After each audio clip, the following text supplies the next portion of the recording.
America's center of power changed, and with it, the dynamics of the political landscape. The consequences will reverberate locally, in Florida, on Capitol Hill, and on the global stage. Voters demanded change on the issues that mattered most: the economy, immigration, and social issues. Now, News 4 Jax goes beyond the headlines with political analysts who provide unique context and perspective. Experts focused on the issues making headlines. This is Politics and Power.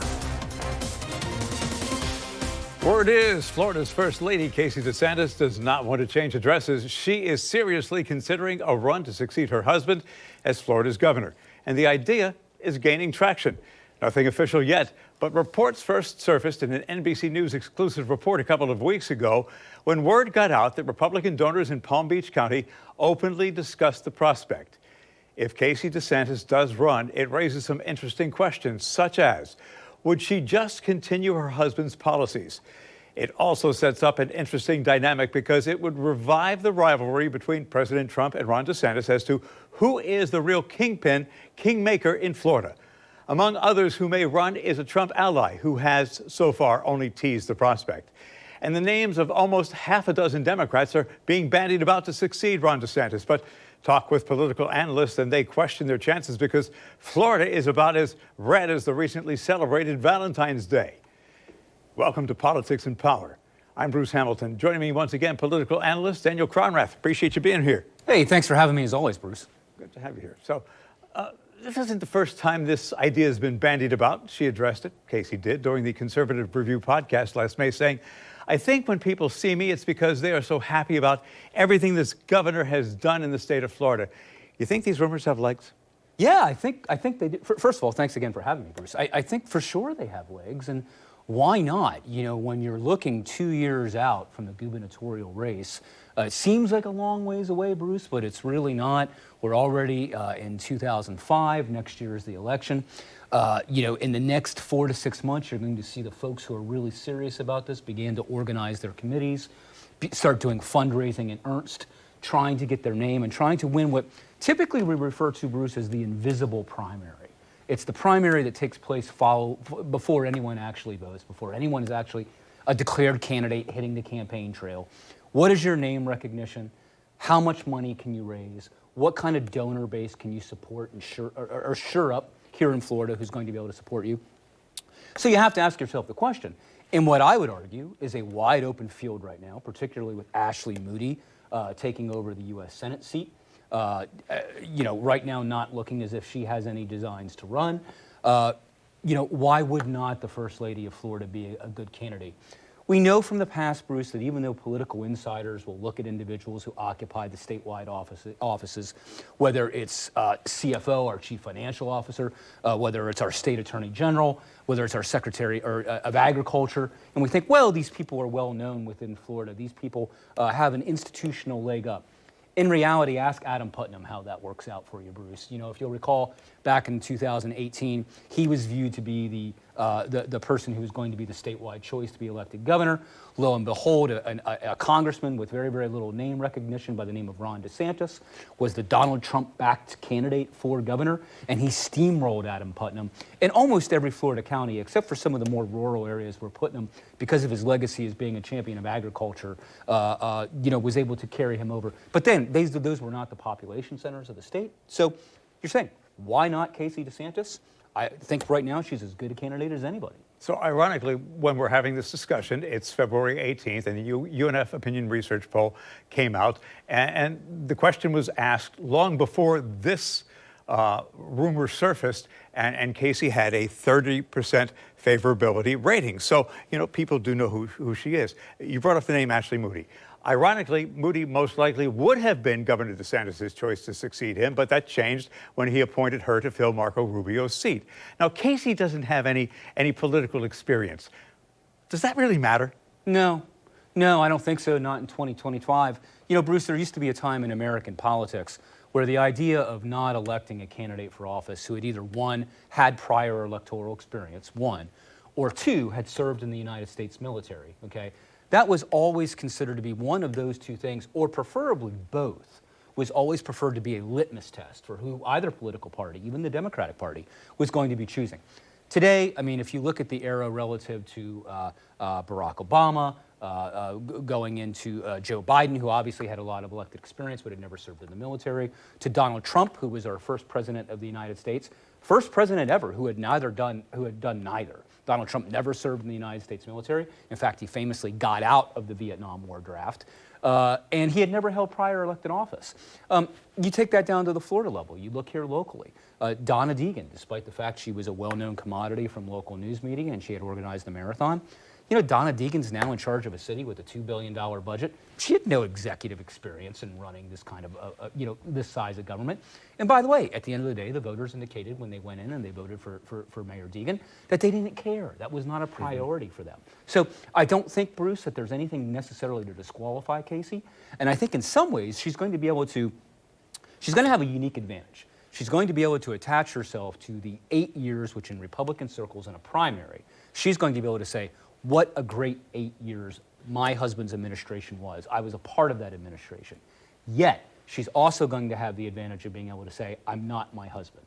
In certain key areas, she's going to be able to distinguish herself from her husband's point of view. And I think, quite frankly, logically, she's going to be able to say, you know, Ron and I are close. I supported my husband's political agenda.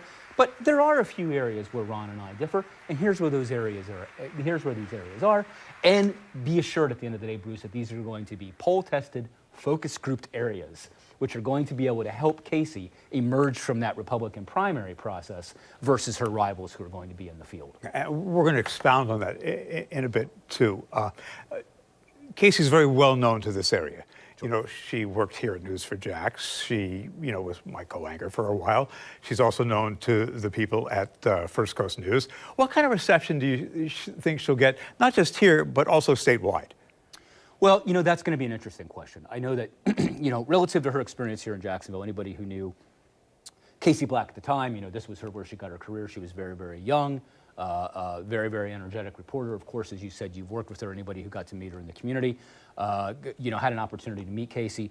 I genuinely think that in small group settings that she's a likable individual.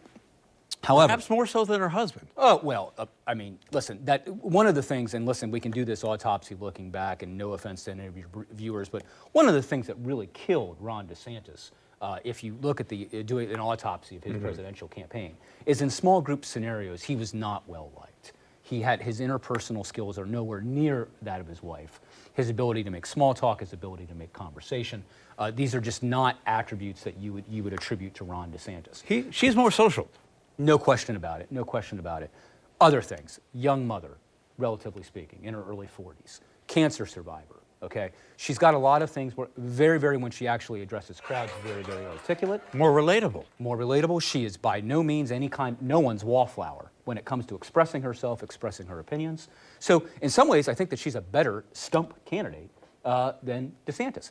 And then the last thing I would say about Florida politics in general is we have demonstrated that in statewide offices, despite the fact that we've never had a woman governor here in Florida, we've had trailblazers before, women who have occupied statewide offices. This isn't like you're going with the President of the United States. However, let's also think about this, the historic nature of her campaign. If she were the individual who were to get the Republican nomination, that would also make her the hands-on favorite, and I know we're going to discuss this later, the dysfunction of the Florida Democratic Party right now, and how deeply red, you said in the intro, as red as Valentine's Day. That was an excellent analogy.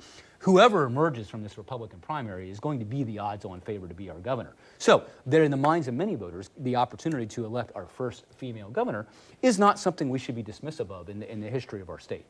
Yeah. Does she become more sympathetic and empathetic because she is a breast cancer survivor, especially to the female vote? You know, perhaps, you know, I would say potentially. You know, I don't want to say that she used that to her advantage, but being a survivor, does that make her stronger in some people's minds? It could, Bruce, but I think that at this point in time, you know, we've had so many people who have battled breast cancer in their lives. We've had so many people who have been touched by breast cancer. I think it's an interesting personal struggle. However, in terms of me and in terms of going into the ballot box and the way that you would frame that candidate, I think that you would discuss her personal challenges. I think that you would discuss her overcoming it. But in my impression of Casey, of the First Lady, I don't think that she's the kind of person who's going to be talking on the stump about her battle with breast And she cancer. hasn't. She hasn't as of yet. I don't see her using that as some sort of cudgel to basically advance. I think it's well known. I think as the candidate get introduced. By the way, there's something else which is interesting that you note about Dr. Binder's poll coming out of the University of North Florida. Again, Michael does excellent work there. 33% of Floridians indicate they have no idea who Casey DeSantis is. So there's another aspect. When you're saying, that right now she's a 30% favorable rating, more people are identifying in that poll they don't know who she is than actually having a favorable rating. So point of it being, relative to your asking about her health, there's a lot of room there still to define Casey DeSantis for the electorate as we move forward in the primary process. Yeah, and I do want to make it clear that I brought up that point, that they remain fairly private in that personal battle. And I wanted to make the point that I don't think that they would make it a campaign issue. That's why I brought it up here with Daniel. If this is any indication, a poll done in 2024 by Florida Atlantic University last year found that in a hypothetical primary matchup, 43% of GOP voters surveyed would back Casey DeSantis as the state's next governor. Former U.S. Representative Matt Gaetz picked 16%. So she apparently does have some support coming in against Gaetz, who had more national recognition. That's somewhat telling. Yeah, and again, I think, again, when you're looking at first of all, a poll is a poll. You take that, you look at the data, you extrapolate. And we know what, I think a poll Yeah, but, in some ways, Matt Gaetz' career has aged about as well as a glass of milk at this point. He much heralded appointment for the U.S. Short shelf life. Yeah, very, very short shelf life. Soured. It's buttermilk. It's definitely rancid at this point. So, for Matt Gaetz to basically, where is his path moving forward right now as a candidate? Trump world has abandoned Matt Gaetz. I mean, some have even suggested, and I can't prove this, even though it's been suggested, that Matt Gaetz was actually the trial balloon. He was the individual who you throw out there, let the media, let the Democrats sick on Matt Gaetz because he's so inappropriate for the position, and then you have the opportunity to move forward. By the way, candidates for office or for appointments, Bruce, who are only marginally more qualified than Matt Gaetz. Let's be quite frank about this. When you're looking at somebody like a Robert F. Kennedy Jr. or a Tulsi Gabbard, or moving forward with Linda McMahon to be the Secretary of Education. I mean, on paper, are any of these people that much more prepared? Or Pete Hegseth to be the Secretary of Defense. Of course, we know he's confirmed. A lot of people have suggested that Matt Gaetz was the sacrificial lamb. Right. If you've got one that you want to toss, here you go. Yeah, that's right. We're going to come out of the gate with the most ridiculous thing possible, which is Matt Gaetz, a guy who's claimed to fame in the Department of Justice is being investigated by the Department of Justice or the House Ethics Committee. So we'll throw him out there. We'll let him get ravaged. And then, by the way, if you look at the way that's played out, and this is relative to statewide politics, Marco Rubio, okay, somebody who in a normal presidency, Marco Rubio is a renowned hawk. We've known that about his foreign policy forever.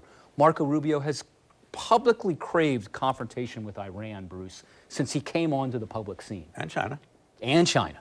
99-0 in the United States was his confirmation. 99-0. So you're even talking about the Bernie Sanders and the Elizabeth Warrens and the Ed Markeys and the individuals who are so far to the left, the very, very progressive extremes of the Senate saying, yeah, we think Marco Rubio is fine. How does that happen? You start the process with a Matt Gaetz. That's how that happens, because then you're basically saying, well, the president at least put somebody up there who's, I disagree with them on almost every issue, but at least they're sentient, at least they're qualified for the position, and then you're able to go through and you're able to get those other appointments. So, relative to Gaetz, I don't see him being a factor.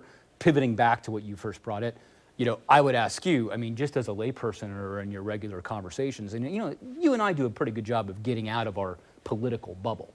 If you were just to walk down the streets of Jacksonville or Jacksonville Beach, and you were to start asking the average Floridian, who is Jimmy Petronas? Okay, who are any of these other candidates that we've talked about? They would have no idea. No clue. No idea. To the point, the other thing that and then we can move on. The other thing that the Binder poll brought out from the University of North Florida, Ashley Moody, a 51% of Florida said they don't know who she is. And she was the state's attorney general. She's our state's attorney general, elected twice. And now she's more than a lot of these other people. Yes, and the polling responded that they don't know who she is. So if you're saying right now, well, that, the idea of a Casey DeSantis is unrealistic, by golly, Bruce, I would say it's very realistic because she's the one actually entering the race with actually people know more about her than they do anybody. But the last thing I would say from Mike Minder's poll, which is a pause, so you should give us pause, is that I think, and I don't want to misrepresent the statistic for your viewers, it was either 21 or 23% of voters had an unfavorable view of Casey DeSantis. Now that's a red flag. When you're coming into a situation where, yes, the 30% favorable is more than any other Republican candidate. However, her unfavorables are also high, okay? That's not where you want to start if you're going to be introducing yourself to the electorate. Now, what does that really mean? This wouldn't surprise anybody. Among registered Democrats here in Florida, Casey DeSantis, Ron DeSantis, extremely unpopular. When you drill that out and you look at Republican primary voters, which right now, this is all that matters. If you're suggesting that we won't have a competitive gubernatorial race because of the partisan divide and the Republican control of our legislature and of Tallahassee, then it's fine. Then you're in great shape if you're Casey. Right. We have to look at the sampling, too, which we've not done when it comes to that opinion research poll. Yeah, and in fairness to us, I think the Binder poll just broke this morning. Yes, it did. Yeah. It did. And I talked to Mike about it, and he told me, that this sampling took place long before the rumors about Casey running came out, and long before some of the other names were bandied about. Back to a point that you made a little bit earlier about where Casey would stand on the issues, how would she differentiate herself? Do you think she'd essentially just continue her husband's agenda and policies? Yeah, I think so. I mean, I think that the DeSantises are going to look at Florida. I think they're going to look at Ron's polling, even after his disastrous run for president. They're going to look at his popularity here in the state. A lot of things that a lot of people, particularly if you're maybe independent or a Democrat, you look at, supporting the president and renaming the Gulf of Mexico Gulf of America, for example. Redoing our signage to the tunes of millions of dollars when you come into Florida with the signage that says the free state of Florida, okay? A lot of these things that we may say are gimmicky, or a lot of these things that a lot of people may be like, is this serious? Like, is this where we're spending our time? The reality is, Bruce, is that in Republican circles, these are very, very popular moves. This is reflective of a tone of our country right now, despite the fact that the governor and President Trump had a very confrontational primary process with each other at times. And there may never be fully mended bridges, at least publicly. DeSantis has been supportive of the Trump agenda. Okay, I think that for Casey, just say moving forward, you know what, the last 8 years have been productive. In some ways, Bruce, you could look at a lot of things in Florida, and you could ask the average Republican primary voter that question that Ronald Reagan asked us back in the early 1980s. As a Floridian, are you better off today than what you were when my husband came into office? And for a Republican voter, in a lot of ways, the answer is going to be yes. Now, there's going to be a lot of key areas that Casey needs to, things like homeowners insurance, flood insurance, obviously things that rental prices here in Florida, which are out of control, especially in the Jacksonville market, where a lot of these large corporate conglomerates, as you know, have bought up all these rental units and homes, by the way, newly constructed homes, and are basically pricing working families and middle-class families out of rents. These are things that Casey, again, could deviate from her husband and say, you know what, my husband accomplished X, Y, and Z in his term. Now moving forward in effectively our third term as a DeSantis family, we are going to begin to battle and fight for Florida families on this playing field, and that playing field. And that's what I would advise her to move. You want to keep yourself connected in a Republican primary to the legacy of your husband, while also not being tone deaf to the things that Floridians, especially your primary voters, are experiencing. Another pivot I would make back, Bruce, too, is the health of Florida's waterways. We know this, one of the things that has become, this is off the subject a little bit, but if you were to talk to our river keeper, or if you were to talk to our water management district folks, Republicans and Democrats both value Florida's waterways. Okay, they do, because a lot of Republicans own waterfront property. They like to ski, water ski, they like to fish, they like to boat, they like to do things. So I think another pivot for Casey could be reiterating our commitment to Florida's environmental standards. Okay, one of the things, if you'll recall, in 2018 that softened Ron DeSantis to many people was his perceived attacks on Big Sugar and what he was doing in South Florida and trying to protect the Everglades. I could easily see Casey reimagining that, expanding that to the rest of Florida, going through the rural counties of Florida, Lake City, Alachua County, all the way up and down the Suwannee River Basin, and saying, you know what, Florida springs are a jewel. We're going to do everything we can in these counties to ensure the health, the vitality, and the cleanliness of our springs. And Bruce, that is an issue. You're not talking about climate change. You're not talking about anything. That is an issue that plays very, very well with even Republican voters here in Florida. So, point of being, piggyback on what Ron DeSantis has done well if you're Casey, and then find new avenues that you can also expand upon as you're running in a Republican primary. That's her ticket to success. I also have to wonder, Ron came into office, and a lot of us were surprised because he moderated on some things. He did, for sure. And then he flipped when we saw that his political ambitions became a little bit stronger. Mm-hmm. I know Casey's politics, having worked with her for so many years, and I know what she's a little stronger on and what some of her ideologies are. And I wonder if she will be as much of a politician when it comes to trying to gain votes, or if she'll stick to her personal ideologies without talking about what those ideologies happen to be. Will she play the game like Ron did? Well, I mean, I think here again, I mean, you're going to be running a statewide race. You're going to be in hot mic situations in every gathering. I mean, I think that there's things that Casey will be saying to small donor groups that she will not be saying to the general public. That is very, very obviously common in our politics today. But again, I think if you're talking about issues which Republicans can already identify with, even if they're not her ideological core, I think that if you can make a case to Republican primary voters, as I've said before, clean air, clean water. We are going to create a system here in Florida where every child has a school that if they want to attend, they can attend, and that we're going to increase and we're going to make our system an A school system across the board, okay? And Casey then can be consistent with her roots, and she can say, we're going to do this through a combination of public charters, private charters, vouchers, and traditional public schools. And we're going to offer the Floridians a menu that depending upon where you want to go and how you want to educate your child, my administration is going to support that, and we're going to have the best schools in the United States. There's a lot of room there semantically, Bruce, where Casey can be true to her ideological roots while just branching out there enough that she can bring in a little bit more of a moderate vote. Her husband did it. Jeb Bush did it. When you remember, Jeb Bush framed himself as being what? The champion of manatees. Right. On every other environmental issue here in Florida, you could look back at Jeb Bush's record and just shake your head and be like, wow, wow. Right. But what did he do? He did something symbolic. He said, we are going to protect our state, the manatee. We're going to increase its population. For whether it was Jeb Bush's policies or not, you can look back. It was safe.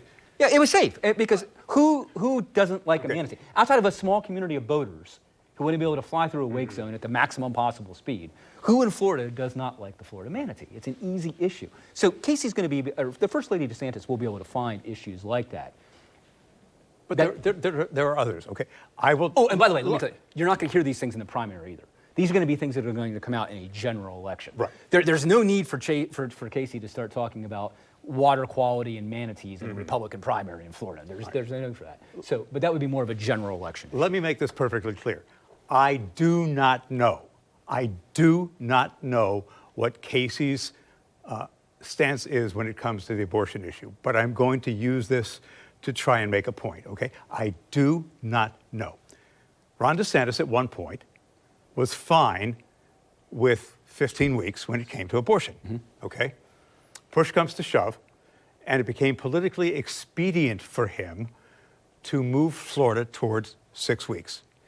If something as divisive as abortion were to come up, would Casey be the kind of politician, and we're playing a guessing game here, were it to become politically expedient, would Casey be the kind of politician that would move, we don't know, in that kind of direction? I guess time will tell. Well, I mean, quite frankly, Bruce, when you say that, I mean, the first thing I would ask you is what issue is as divisive as abortion in the state? Well, I mean, gun control? Yeah, gun control, but, you know, both of those things now are pretty much decided. I mean, right. You know, after the... Well, not if Roe v. Wade takes up this, you know, goes before the Supreme Court again, and Florida has to tackle it again. Things can change. Well, I mean, the only other thing, too, would be another constitutional amendment in 2 years. If Amendment 3... I mean, I've already received a ballot in my mailbox regarding Amendment 4. Or no, I get the order mixed up. Amendment 3 was abortion rights, and Amendment 4 was recreational marijuana. Recreational marijuana. Oh, yeah, and I've already received... Which they're already trying to put back on. Right, I've already received it in my ballot. Like, would you sign this to put Amendment 4 back on the ballot? So we're probably going to see both of these issues come up again, and that's where Casey would be confronted about that as a potential nominee, okay? My thought would be is that Casey DeSantis is all in favor of a 6-week ban on abortion. She probably was there based on what I know of her, and I don't want to put words in her mouth for sure, okay? Is that she was probably there long before her husband was, based on what I know of her ideologically, the 6-week ban on abortion. She is a bit more conservative. She always has been. Yes. This isn't. I mean, the one thing that I would say, if you're familiar with Casey and her career and her personal views, she's been very ideologically consistent. You may, as a voter, not like her ideology, but she's been very, very ideologically consistent throughout the years. So your original question was, would she prove herself to be a nimble politician?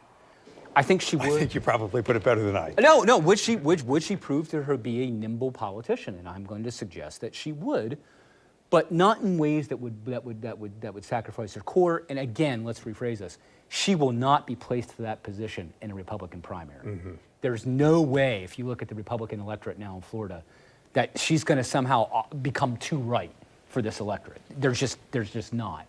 Could it harm her in the general election? That will probably come up in the second half of today's program. Who would the Democrats actually have to challenge her and run against her that would actually force her to come back to the center? My attitude right now would be no one that I'm aware of. Well, given what's happening in the national landscape right now, and I do have to go to a break, but I'm going to ask this, given what's happening on the national landscape right now, there are a lot of people who are saying, look, I'm not real happy with what's happening with the federal workers. I'm not happy with the prospect of some of my personal data getting into hands that it shouldn't be in. Might things change where Florida would turn a little more purple and not quite as red, that could change the texture of the gubernatorial election come 2026? For sure, and I'm really glad you brought this up. One of the things the Trump administration is going to be dealing with here in the next months, really in the first 2 years of his administration, is the chickens are coming home to roost, okay? If you look at the states, for example, where education funding or decreases in education funding from the federal government are going to have the most negative impact on those states, the top 13 states, Bruce, are red states. These are states that voted for Donald Trump. When you look at slashes to Medicaid, when you look at slashes to typical social safety net programs at the federal level, okay, the non-discretionary programs that are out there, obviously you're putting Social Security in a bucket, you're putting Medicare in a bucket, the discretionary programs, okay? Food stamp assistance, other places. They are going to disproportionately harm red states, right? I would suggest that one of the things that Donald Trump is going to have to do, because Donald Trump's main focus, with no disrespect to anyone in your audience, is remaining popular. His popularity will wane with his base when they stop seeing the assistance, especially poor rural South, the Rust Belt, as you and I both know, and we've talked about Pennsylvania, a lot of those ghost towns now that live in Pennsylvania that overwhelmingly voted for Donald Trump. Bruce, what happens when their public assistance funding stops? What happens when the pass-through funding, which is coming from the federal government, which they may perceive as being a Pennsylvania state or a Florida program, when the federal pass-through dollars run out because Doge or Donald Trump has given instruction for those dollars to go away? This could end up being a very, very precarious thing, not only for the Trump administration, but also for any candidate who is endorsed by Donald Trump, okay? Which, by the way, I would argue that once these things, totally off the topic for today's show, but I would argue that once the American people really start to get a look of what this is going to look like, you will see a quick exit from Trump world politics from Elon Musk. And this is not off topic, because it could affect the gubernatorial race. It could affect Casey DeSantis or any of the others, not just the social safety net programs. If the economy goes south because of what's happening with tariffs and things like that, it will affect the midterms. Yep. It will affect what happens here in Florida. It's a very real possibility. Yeah, and as you know, I mean, I try to approach everything that we discuss on these programs as objectively as I possibly can. But the one thing that I've asked a lot of individuals who've supported President Trump, if not once, but the second time, is in what universe, if you're a lower earning American or if you're somebody who's struggling and you really want to make America great again, meaning you want to improve, what does that really mean? It means you want to improve your own position in life, Bruce. You're struggling to make ends meet. You feel like America's gotten away from you. These are the things that Trump voters tell me. In what universe do you think a collection of billionaires is going to fix your certain situation? It's preposterous. You know, on its face, it makes no sense that you would think the world's richest man, Donald Trump, who's a billionaire, surrounding themselves with tech giants, is somehow going to be making decisions in the federal government that are going to benefit you. It really makes no sense, and it's the disconnect. It's counterintuitive. It is counterintuitive, but I think, Bruce, when you're dealing with tens of millions of people who have been disappointed, they've watched their jobs. We've discussed this at length. They've watched their jobs. You know, the ability to work with your hands and make a good living wage, be able to buy a home that you're not in debt to, being able to send your kids to a state university or college to better themselves, not coming out with $50,000 in debt as your ante to the table, the poker table of life. Okay, you're going to go ahead. You can have a career now. You can make a difference in Jacksonville. You can become a part of the community. But your ante to do that is 50 grand. That kind of ante didn't exist 40 years ago, and people know that, Bruce. They know that. So in the absence of the Democratic Party doing anything which is going to appeal to people or to satisfy that, who are you going to listen to? The guy who is at least giving you lip service, who's saying that he's going to make your life better. And I think that's where we sit. Yeah. This is, again, with respect to the title of the president, this is put up or shut up time for President Trump. Is he actually going to be able to produce the benefits that a lot of his voters have expected, or is it going to be more obfuscation, more, well, here's somebody to blame for why I couldn't get this done for you. You know, here's why I couldn't lower the prices of X, Y, and Z that I claimed I would do on the first day in office. And we're already seeing that take place, Bruce. And look, I'm not arguing that there's not government waste. I'm not arguing that there shouldn't be cuts somewhere. I'm not arguing that there shouldn't be investigations into certain things. I'm arguing that there's a way to go about it. And I hear you. You're going, oh, there's Bruce going off on this and that again. Go ahead. Things have to be done. They have to be done in the right way. You don't lay off people who are probationary employees who get exemplary reviews from their bosses just because they've only been on the job for a year and a half, and just toss them out, who have families and babies that were just born because you don't think they've been on the job long enough. Yeah. And by the way, the other thing which is relevant too, because I saw a blurb from the president the other day about going after the Department of Defense. Mm-hmm. Okay, does anyone in your viewing office actually think that Donald Trump is going to be cutting expenditures to the military-industrial complex? Heck no. They're going to be looking at a lot of other places where our sons and our daughters are going to be impacted, probably directly in their pay, or in a reduction of a force in order to use more contract soldiers, which is something that we've already begun to do, more outsourcing, more privatization of the United States military. But to think for 1 second, and this goes back to many people, you yourself remember Eisenhower's warning about the growth. Mm-hmm. And again, Eisenhower, you know, our five-star general, saying that if we don't do something to curb the military-industrial complex, we will become a slave to it. Well, here we sit. Donald Trump has an opportunity to do this. Elon Musk has an opportunity to do this in 2025. Are we going to look at Lockheed, Boeing? Are we going to look at all of these large companies who are on the government dole, that we're spending a ridiculous amount of money for these weapon systems, some of which don't even work that well relative to other counterparts which are available? Are we really going to go after that and cut that? Bruce, if we do, listen, I would be totally satisfied with that. I'll be stunned if we do. But we'll just have to see what happens. You fire NASA employees and put SpaceX employees in place? Yeah. Huh. Who owns SpaceX? Well, yeah. You fire people from the FAA, and you've had 4 or 5 crashes, and you put some of Elon Musk's people in there training others? Okay, I'm off topic. And by the way, just for the sake of bipartisanship, I don't know if you were aware of this, but relative to Elon Musk's ascension and a lot of the tech giants, I believe it was last week that Hakeem Jeffries, the leader of the Republican House Democrats, flew to Silicon Valley basically to woo the tech billionaires to come back to the Democratic Party. Right. You know, at its core, Bruce, this is donor money that they're after. Both sides. They want to be a. There's corruption on both sides. Well, but it's legalized corruption. I mean, when Kamala Harris can jump into the race in June, Bruce, and by September she's raised $1 billion.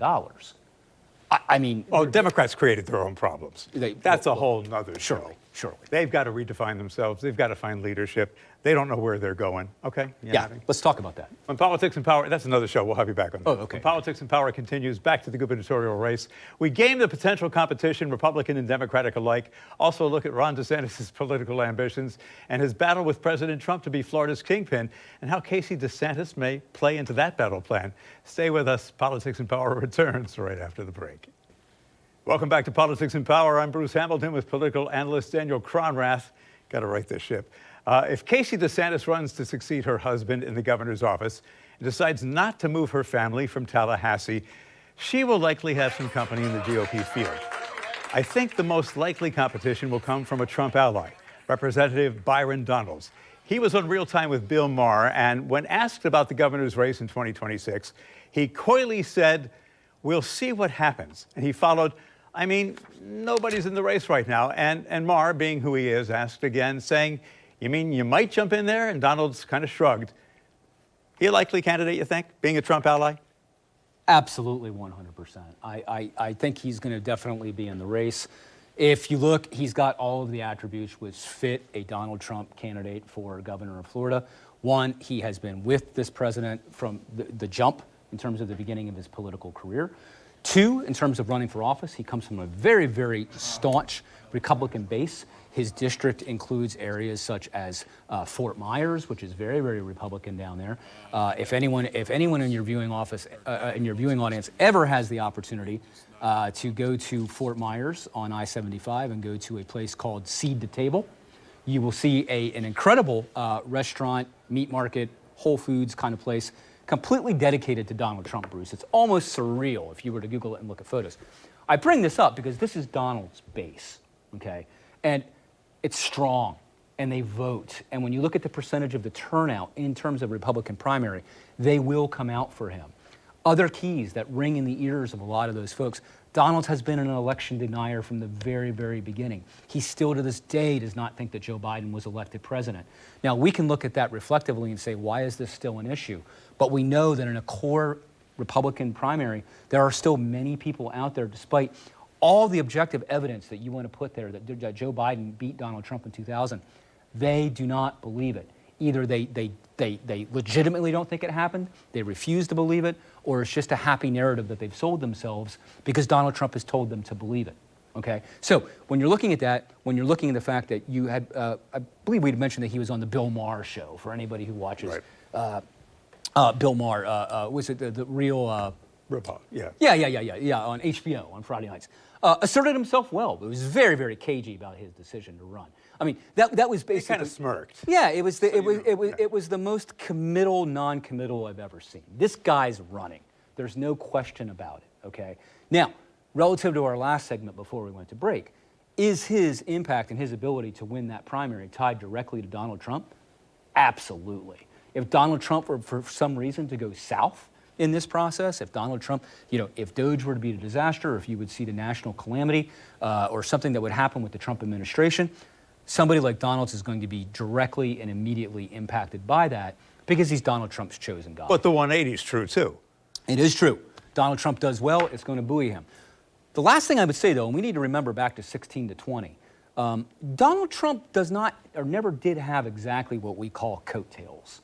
In the 18 election and in the 20 election, there were a lot of places that Donald Trump won that his designee or his person lost, particularly in Republican primaries. A lot of the times because Donald Trump did what, Bruce? He favored loyalty over actual competence for the office, okay? And a lot of Republicans, I mean, if you're out there, you got to remember, you could have had the Senate in 2020 if Donald Trump, for example, wasn't telling the good folks in Georgia not to vote in the runoff because the elections were rigged.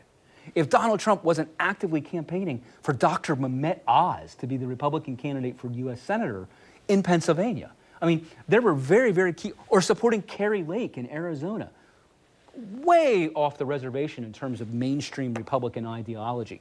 In some ways, in terms of taking back the Senate, Donald Trump was the Republican Party's worst nightmare. So at the end of the day, Donald Trump is a tour de force. There is no question about it. He's one of the most gifted politicians I've seen in my lifetime relative to getting elected. But does that necessarily mean that he has coattails down ballot? Objectively, no, it does not. All right. Others who are considered likely contenders in the GOP. Agriculture Commissioner Wilton Simpson. Nobody knows who he is, although every time you fill up your gas tank, his name's right there. You got Matt Gaetz. Yeah. Either Simpson or Gaetz have a fighting chance? Yeah. Well, if you're not familiar with Wilton Simpson, he is the gentleman whose name is on the sticker by your gas. He was about 4 years ago located right where the sticker of Joe Biden was saying, look what I did, pointing at your gas prices. The reality of it is, if you're talking about the 67 counties of Florida Republican and Democratic politics, they know who these people are at the party level, at the precinct level, okay? That being said, your average voter, who is Simpson? Nobody would have any idea. That 3 1/4 gets you a gallon of gas. And by the way, let's just flip this and look at the other side of this. When Nikki Fried ran against Charlie Crist for the nomination of the Democratic Party, a lot of people assumed, well, she had won a statewide race. She was agricultural secretary. She was the only Democrat in the last 20 years to actually win a statewide race. Nikki Fried has a chance. She's well-funded. Annihilated by Charlie Crist.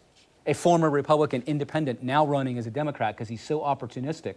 And yet the Democratic Party in Florida nominated... Charlie opportunistic? Charlie opportunistic, man. Yeah, Charlie opportunistic. But at any rate, so the point of it is that we look at the statewide offices, and they may do a couple of things. One, they do suggest that the candidate has some sort of infrastructure.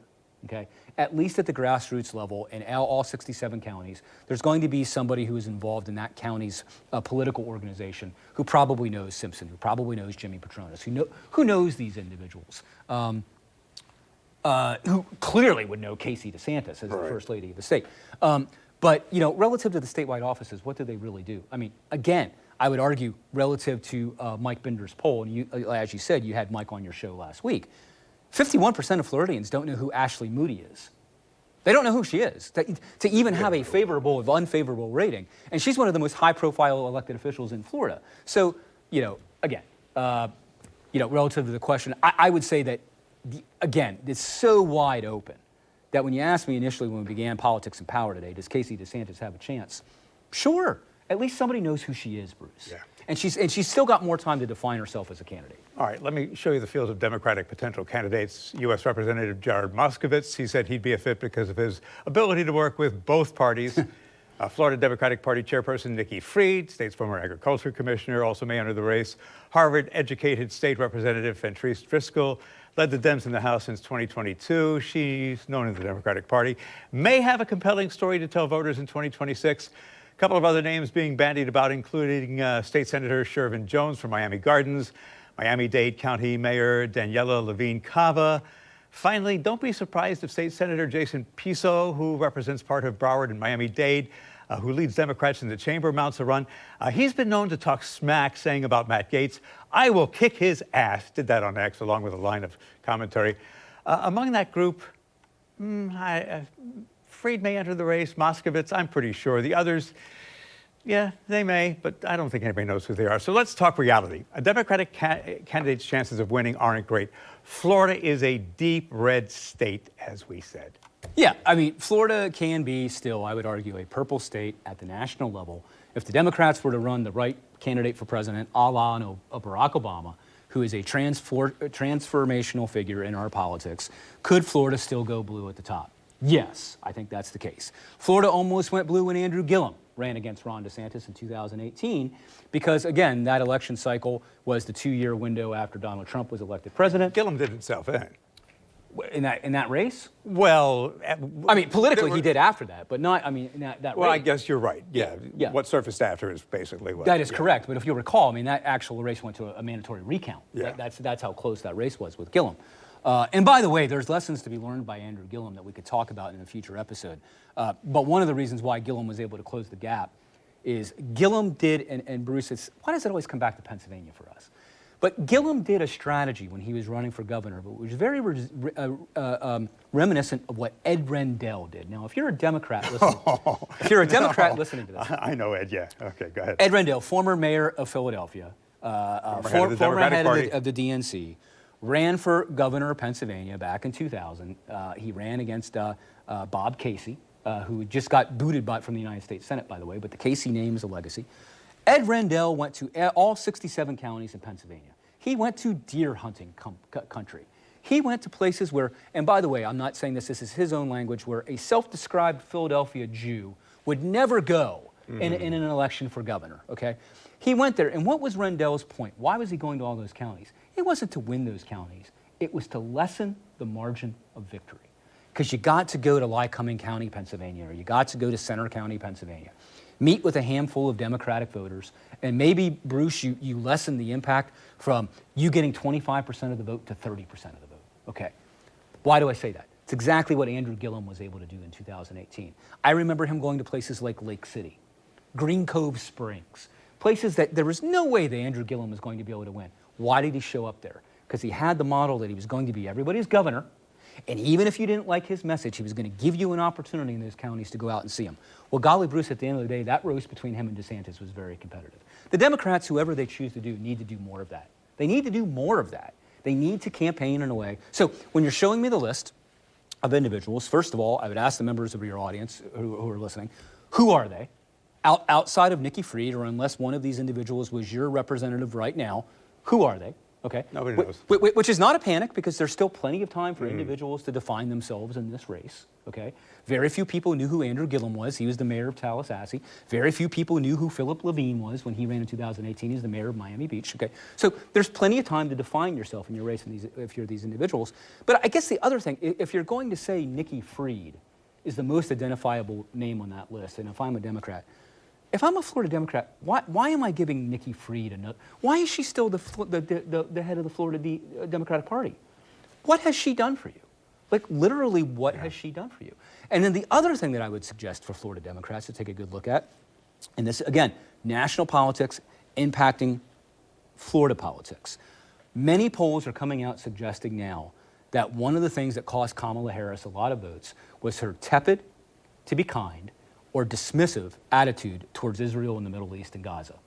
For a lot of young, rabid college campus Democrats, who typically Democrats need to show up, her lack of condemnation of Israel, her lack of saying we need a two-state solution, we need to stop this violence, she basically towed the Biden administration line in support of Bibi Netanyahu. There was no real division in her campaign from that of President Trump's relative to that issue, okay? Nikki Fried is this is not me putting words in her mouth, is a devout and well-known Zionist. She absolutely believes in the ability of Israel to be a political force in the Middle East. She has publicly stated that anybody who opposes Israel is anti-Semitic in her mind. That is not the thing, Bruce, which is going to take young Democratic voters that the Democratic Party needs to show up on Election Day and bring them back to the polls if that's still going to be her stated public position. Again, this isn't, me being cryptic for any of your Democratic viewers. On her Wikipedia page, Nikki Fried literally states that in her youth, she wanted to join the IDF. That is not somebody who... Israeli Defense Force. Yeah, the Israeli Defense Force. That is not somebody who is going to galvanize young Democrats here in Florida, who, by the way, again, as a refresher, they're getting their information through social media. They're getting their images from the Middle East on TikTok. They're not turning on legacy media and seeing the images that CNN or Fox News or other outlets want to present them. They're getting it directly from their phones every single day. That changes the political calculus relative to who the Democrats should be nominating. I don't see Nikki Fried as a legitimate player.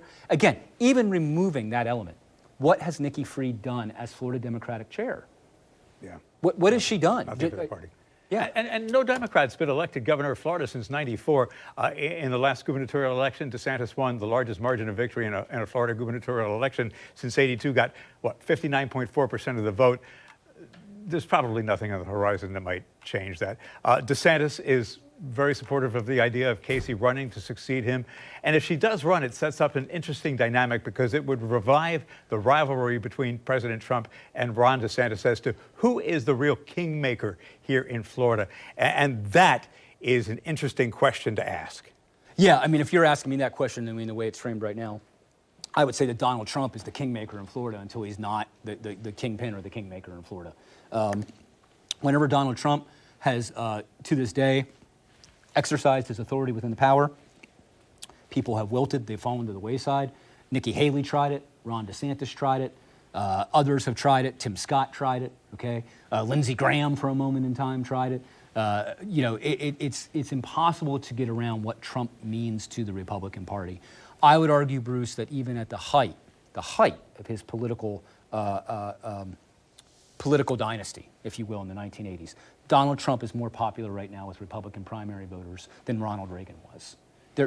And Ronald Reagan was somebody who won 49 states, only losing to Fritz Mondale in Minnesota and the District of Columbia. I mean, that core Republican, 35 to 40% of the electorate, is completely behind Donald Trump, and that's in all 50 states, including Florida. Unless, as you suggested before, something were to really go topsy-turvy, or as our friends in Britain would say, pear-shaped in his administration, I just don't see that changing politically here in the state. Time will certainly tell. It's been an interesting discussion. Yeah. And, we're going to see what happens. We're going to see what happens with Ron DeSantis' political future. I think he has designs on running for president again. That's obvious with his embracing the immigration discussion right now. Yeah, I agree. And the one thing before, we wrap up or you need to close is I don't think that all hope is lost for the Democrats. What I was basically saying is when you look at that screen of the nominees that you've put up, who amongst those individuals is going to excite the Democratic base here in Florida? More importantly, who is going to be able to reach out to those 4 million non-party affiliation or no party affiliation voters and give them a reason to vote blue okay, in next year's election. The Democrats need somebody who can come out and they can articulate, and again, we can talk about this in the future, but it's relevant to our gubernatorial election. What is the Democratic equivalent right now, nationally or in Florida, of Project 2025? What do they have? What is their campaign? When they go out, are they just going to be against everything Donald Trump is for? Or are they going to articulate a vision for Floridians of a classic Democratic agenda? You know what? We're going to do X, we're going to do Y. We recognize that people are hurting in Florida. We're going to push this, we're going to push that. Because on a lot of these issues, Bruce, Amendment 3 and Amendment 4 failed the last election cycle. But let's be clear, they won clear majorities. These are popular issues that the Democrats could run on again. They need to find their champion, man. They need to find somebody who's really going to embrace these issues and who can deliver in a real way, not a technocratic way, not in a way where they're looking to work with Republicans. I mean, when was the last time, Bruce, you heard of a Republican, Donald Trump or any other Republican, campaigning on, golly, when I get into office, I want to work with the Democrats? Nobody. Only the Democrats run saying that, and it's feckless. It's a feckless strategy. You need to go in there with your guns blazing. You need to go in there with core convictions. This is what we're going to do. This is our platform. It's not a matter of messaging, Bruce. Every local Democrat I run into is like, well, we need to work on our messaging. You need to work on your message. You need to. Democrats don't have one. And therein lies the problem. And they don't have a message. They don't have a messenger. And you talked about the vote. I think when you analyze what happened in 2024, you have to look at who did not vote. Yes. And when you look at what happens in the midterms, be it the Senate race, be it the gubernatorial races that are going to matter, it's going to be getting out the people who did not vote in 2024 that are going to decide what happens in the future. Yes, and I would say for everything, too, about Kamala Harris's late entry here in the state of Florida in the presidential election, I found, and you and I had discussed this in a previous episode of Path to the Polls before we relaunched the show, right? Debbie Mukersar-Powell is a compelling candidate. She had a lot of money. She ran a great spot against Rick Scott, being the snake of the U.S. Senate. An incredible personal story. His father was shot down in South America, by gangs. Her whole immigration story was compelling. Dude, she finished with less percent than Kamala Harris did.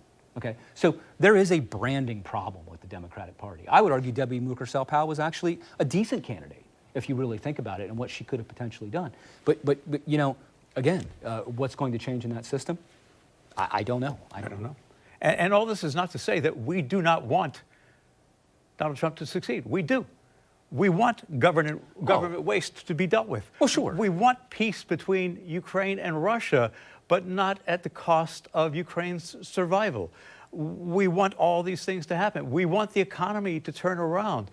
We want people to maintain their jobs. We want Social Security and Medicaid to survive, but we want the waste to be done away with, but in a productive way. For our democracy to work, Bruce, we need to have a healthy competition of ideas. In a two-party system, we need to have two viable political parties who are talking public policy and who are sharing different visions for our state. If you don't have that, you're basically going to have a one-party system which is going to be able to steamroll over. I mean, look, despite the fact that Democrats got annihilated in the last election, there were still 44% of the population that identifies as Democrat. The Republican Party is not governing with Democrats in mind. They would be if we actually had a more competitive election process, okay? And if we actually had people who were saying, you know what, we're going to have a test of ideas. We're going to let these ideas form public policy, and then we're going to evaluate those public policies based on efficacy, and we're going to campaign on these ideas. That's not happening. It's just not happening. It's dead, that era. I mean, when was the last time you actually saw, Bruce, and you're old enough to remember this, when was the last time you actually saw, when was the last time you actually saw a presidential campaign or a gubernatorial campaign come out with a campaign platform? Like an actual published, these are the things that we're going to do.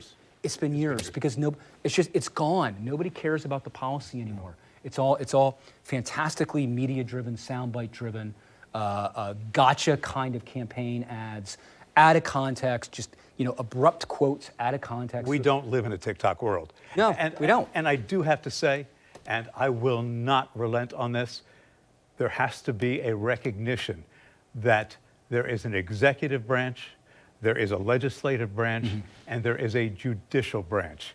And there cannot be a tolerance of the fact that the judicial branch can be ignored. The executive branch cannot just get away with whatever it wants by ignoring the fact when the justice system says there is a constitution and the law is the law, we're just going to brush it away. Yeah. And by the way, this is bipartisan too. Go ahead. Very bipartisan. If you go back to World War II, Bruce, and you think about some of the unfortunate decisions made throughout history, think about FDR signing the executive order to intern Japanese Americans in World War II. A packed Democratic Supreme Court who supported that decision by FDR. FDR, by the way, renowned and worthy of this renown of being one of the greatest American presidents ever, who basically, disassociated or Japanese Americans from their property, from their homes, and put them in prisons during World War II. This isn't just a Republican issue we're looking at right now. You have to have a court, and it's going to be very interesting to watch. Will some of these, and you could have other guests on in the future to discuss this who are more constitutional experts than I, will the Supreme Court, 6-3, conservative, will they rise up and tell this president, no, I am sorry. What you've done in this particular order is patently unconstitutional. The onus is on. It is on them. And I'm going to guarantee you there are individuals on that court, Justice Roberts first and foremost, who are going to be very concerned about the legacy of the court moving forward, that this doesn't just become a Republican versus Democrat, and that the American public lose complete faith in the objectiveness of the court to determine whether or not something's constitutional, based upon their belief in the Constitution and their knowledge of the law, versus simple partisan politics. And what party was the president who appointed me to this position? That's critical to watch, Bruce, as we move forward. The onus is on John Roberts and the Supreme Court on that matter. Thank you for watching Politics and Power. See why every day more people are choosing News 4 Jax, Northeast Florida and South Georgia's #1 source for local news.